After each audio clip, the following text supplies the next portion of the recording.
नमस्कार. हिवाळ्याचा ऋतू आहे आणि घरोघरी आता गाजरचा हलवा हा आवर्जूनच केला जातो. तर मला असं लक्षात आलं की बऱ्याचशा मैत्रिणी मला गाजरच्या हलव्याचं प्रमाण विचारतात की दूध किती, साखर किती. तर मैत्रिणींनो, आज मी तुम्हाला 4 टिप्स इथे सांगणार आहे. तर सर्वप्रथम आपल्याला 1 किलो गाजर घ्यायचं. उदाहरणार्थ 1 किलो गाजर आपण घेतले तर पहिल्यांदा तर गाजर आपल्याला चांगले लाल आणि फ्रेश बघून घ्यायचे आहेत. 1 किलो गाजरासाठी किमान तुम्हाला एक छोटी वाटी किंवा 4 ते 5 टेबलस्पून आपल्याला इथे साजूक तुपाचा वापर करायचा आहे. ही किसलेली गाजरे या साजूक तुपावरती हलक्या हातानं तुम्हाला परतून घ्यायची आहेत.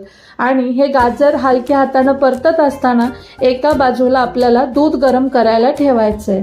त्याचसोबत 1 किलो तुम्हाला गाजर असतील तर त्याला 300 ग्रॅम एवढी साखर आपल्याला इथे घालायची आहे. तुम्हाला जास्त गोड आवडत असेल तुम्ही आणखी थोडी घालू शकता.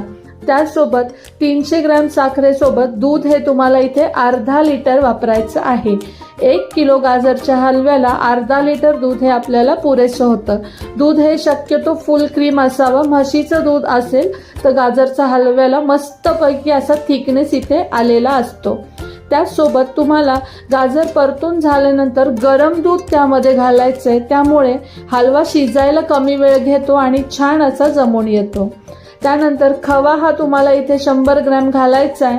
हलवा होत असताना आपल्याला खवा लगेच घालायचा नाहीये. खवा दुधावर थोडासा परतून घ्यायचा आहे आणि हलवा निम्मा शिजत आला की मग आपल्याला छानपैकी फेटून घेतलेला हा खवा हलव्यामध्ये घालून घ्यायचा आहे. आणि सर्वात शेवटी तुपावर परतलेले किंवा साधे सुद्धा किसून तुकडे केलेले ड्रायफ्रूट तुम्ही यामध्ये मिक्स करायचे. त्यामुळे शेवटी घातल्यामुळे ड्रायफ्रूट हे मऊ पडत नाही.